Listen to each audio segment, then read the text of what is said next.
حضرت خواجہ بہاؤالدین نقشبند رحمت اللہ علیہ فرماتے ہیں کہ اوائل احوال میں ایک دفعہ 9 ماہ تک فیض کا دروازہ مجھ پر بند رہا۔ میں کمزور اور بے چین ہو گیا۔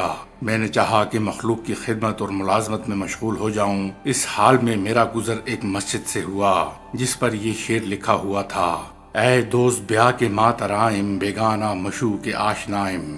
جب میں نے یہ شعر پڑھا مجھ پر رقت طاری ہو گئی اور عنایت الہی سے وہ دروازہ مجھ پر پھر کھل گیا۔ آپ فرماتے ہیں کہ انہی احوال میں ایک رات میں مسجد زیرتون میں ایک ستون کے پیچھے قبلہ روح ہو بیٹھا تھا۔ ایک دم سے مجھ پر غیبت و فنا کا اثر ظاہر ہونے لگا اور میں رفتہ رفتہ بے خود ہو گیا۔ اسی حالت فنا سے میں کلی کو پہنچ گیا۔ ارشاد ہوا کہ ہوشیار ہو جاؤ، جو مطلوب و مقصود تمہیں مل گیا۔ کچھ دیر بعد میں ہوش میں آ گیا۔ آپ فرماتے ہیں کہ اس قصے کے بعد ایک روز میں اس باغ میں تھا اور اشارہ اس باغ کی طرف کیا جس میں اب آپ کا مزار مقدس واقع ہے۔ متعلقین کی ایک جماعت میرے ساتھ تھی۔ ناگہاں عنایت الہی کے جذبات کا اثر ظاہر ہونے لگا۔ اضطراب و بے قراری پیدا ہوئی۔ میں اٹھ کر قبلہ روح ہو بیٹھا۔ اچانک غیبت واقع ہوئی اور وہ غیبت فنائے حقیقی تک پہنچ گئی۔ میں کیا دیکھتا ہوں کہ میری روح کو آسمانوں کے ملاکوت سے آگے لے گئے اور اس مقام پر پہنچا کہ میری روح ستارے کی شکل میں نور بے نہایت کے دربار میں محو نادیدہ ہو گئی اور میرے قلب میں حیات کا کچھ ظاہری نشان نہ رہا۔ میرے گھر والے اور متعلقین اس حالت میں گریہ و زاری کرتے تھے، یہاں تک کہ میں آہستہ آہستہ جود بشریت میں آ گیا اور وہ غیبت و فنا کم و بیش 6 گھنٹے جاری رہی۔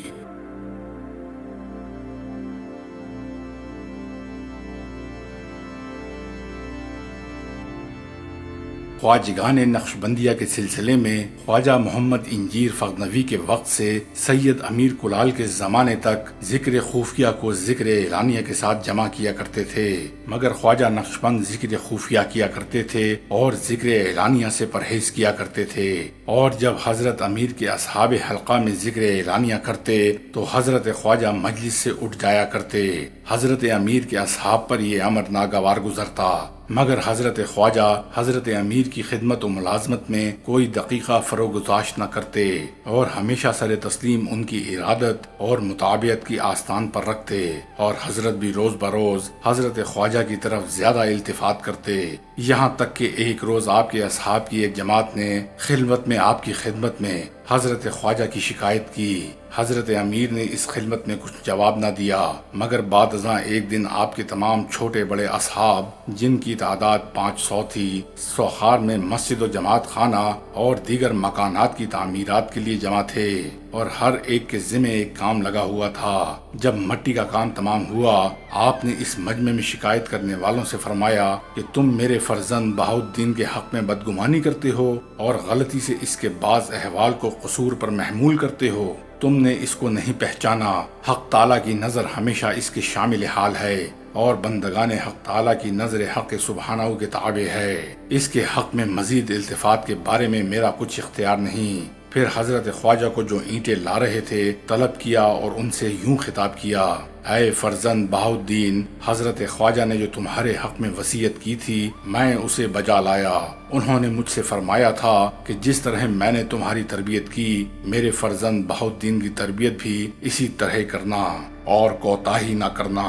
سو میں نے ویسا ہی کیا اور اپنے سینہ مبارک کی طرف اشارہ کر کے فرمایا: میں نے یہ پستان تمہارے واسطے خشک کیے اور تمہاری روحانیت کا مرغ بشریت کے بیضہ سے نکل آیا، مگر تمہاری ہمت کا مرغ بلند پرواز میں واقع ہوا ہے۔ ترک و تاجک سے جس کی جگہ کوئی خوشبو تمہارے دماغ میں پہنچے طلب کرو اور اپنی ہمت کے باموجب طلب میں کوتاہی نہ کرو۔ اس ارشاد کے مطابق حضرت خواجہ 7 سال مولانا عارف دیگ کرانی کی خدمت میں رہے اور ان کی مطابعت اور تعظیم و آداب بجا لاتے رہے۔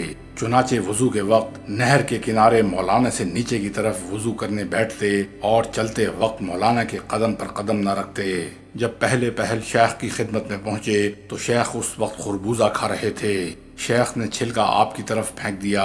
آپ نے برسبیل تبرک اسے کھا لیا اسی مجلس میں 3 بار ایسا واقعہ پیش آیا۔ اسی اثناء میں شیخ کے خادم نے آ کر اطلاع دی کہ 3 اونٹ اور 4 گھوڑے گم ہو گئے ہیں۔ شیخ نے حضرت خواجہ کی طرف اشارہ کیا۔ حضرت خواجہ اسی وقت مراقبے میں چلے گئے۔ شام کی نماز ادا کرنے کے بعد خادم نے آ کر خبر دی کہ اونٹ اور گھوڑے خود بخود واپس آ گئے ہیں۔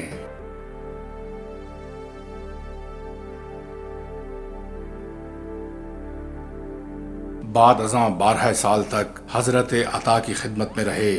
چنانچہ آپ خود فرماتے ہیں کہ اوائل حال میں ایک روز میں نے خواب میں دیکھا کہ حضرت حکیم عطا رحمت اللہ علیہ جو کہ کبار مشائخ ترک میں سے تھے مجھ سے ایک درویش کی سفارش فرماتے ہیں۔ جب میں بیدار ہوا اس درویش کی صورت میرے ذہن میں تھی۔ میں نے اپنی دادی سے جو صالحہ تھیں اس خواب کا ذکر کیا۔ انہوں نے فرمایا کہ بیٹا تجھے مشائخ ترک سے کچھ فیض پہنچے گا۔ میں ہمیشہ اس درویش کی ملاقات کا طالب رہا۔ ایک روز بازار بخارا میں اس سے میری ملاقات ہو گئی۔ میں نے ان کو پہچان لیا۔ ان کا نام خلیل عطا تھا۔ اس وقت تو ان کی صحبت میسر نہ ہوئی۔ جب میں گھر پہنچا اور شام ہو گئی ایک قاصد آیا اور کہا کہ وہ درویش خلیل آپ کو یاد کرتے ہیں۔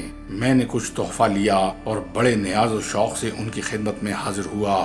جب میں ان کی ملاقات سے مشرف ہوا تو میں نے چاہا کہ وہ خواب ان سے بیان کروں، مگر خود انہوں نے ترکی زبان میں مجھ سے فرمایا کہ جو کچھ تمہارے دل میں ہے ہمارے سامنے آیا ہے، بیان کی ضرورت نہیں۔ یہ سن کر میرا حال دیگرگوں ہو گیا اور میرا میلان خاطر ان کی طرف زیادہ ہو گیا۔ ان کی صحبت میں عجیب حالات دیکھنے میں آتے تھے۔ اتفاقاً کچھ مدت کے بعد ان کو ماوراء نہر کی بادشاہی مل گئی۔ ایک دفعہ ایام سلطنت میں ایک کام کے لیے میں ان کی خدمت میں حاضر ہوا۔ انہوں نے مجھے ملازمت و خدمت میں عزت بخشی۔ بادشاہت کے زمانے میں بھی ان سے بڑے بڑے حالات ظہور میں آتے اور میرا میلان خاطر ان کی طرف زیادہ ہوتا۔ وہ مجھ پر بڑی شفقت کرتے اور کبھی مہربانی سے اور کبھی غصے سے مجھے آداب خدمت سکھاتے، جس سے مجھے بہت فائدے پہنچتے۔ میں ان کے عہد سلطنت میں 6 سال اسی طریق پر ان کی خدمت میں رہا کہ مجلس عام میں آداب سلطنت بجا لاتا اور تنہائی میں ان کا محرم خاص تھا۔ اپنے خواص بارگاہ کے سامنے آپ اکثر یوں فرمایا کرتے تھے کہ جو شخص رضائے حق تعالیٰ کے لیے میری خدمت کرے گا وہ خلق میں بزرگ ہو جائے گا۔ مجھے معلوم تھا کہ آپ کا مقصود کون اور کیا ہے۔ اس سے آپ کا اشارہ اس امر کی طرف تھا کہ بادشاہوں کا اعزاز و اکرام ان کی ظاہری عظمت کی وجہ سے نہیں کرنا چاہیے، بلکہ اس واسطے کرنی چاہیے کہ خدا تعالیٰ نے ان کو اپنی جلال و بزرگی کا مظہر بنایا ہے۔ اس مدت کے بعد جب ان کی سلطنت کو زوال آیا تو ایک دم میں وہ خدم و حشم و ملک اڑتی خاک ہو گئے۔ یہ دیکھ کر دنیا کا تمام کام میرے دل پر سرد ہو گیا۔ میں بخارا آیا اور زیرتوں میں جو دیہات بخارا میں سے ہیں وہیں ساکن ہو گیا۔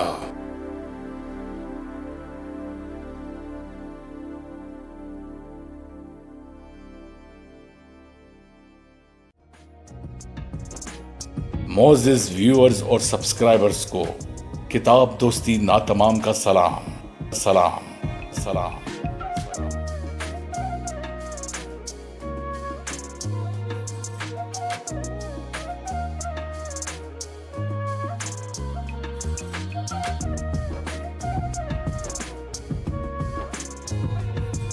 آپ سے گزارش ہے برائے مہربانی میرے دوسرے چینل ورلڈز انفارمیشن انسائکلوپیڈیا کو سبسکرائب کیجیے، جس کا لنک ڈسکرپشن میں موجود ہے۔